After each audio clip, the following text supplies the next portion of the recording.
Hi friend, last video already I discussed. Before going to pointer, you should know what is your compiler, what is your operating system, and what is your microprocessor. As for the last video, so in my system, my compiler is GCC, my operating system is Linux, my microprocessor was 80386 processors. So what is our topic? Our topic is pointer. So before going to details on pointer, many other things you have to know. What is number one? In your computer, lots of hardware are connected. Each hardware is known as a device. One device to another device, a set of wires are connected, which is known as a bus. Again I repeat. In your computer, lots of devices are connected, lots of hardware are connected. From one hardware or one device to another device, a set of wires are connected, which is known as bus. So come to the reality. In your computer, microprocessor is a device. In your computer, microprocessor is a device. In your computer, RAM is also a device. RAM, the main memory of your computer, RAM. Between the microprocessor and RAM, how many buses is connected? So between the microprocessor and RAM, 3 buses is connected. One is the address bus, another is the data bus, another is the control bus. So 3 buses connected. I am showing in internet. देखिए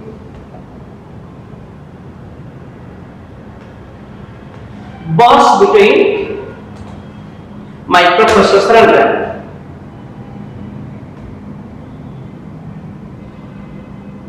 देखिए bus between microprocessor RAM.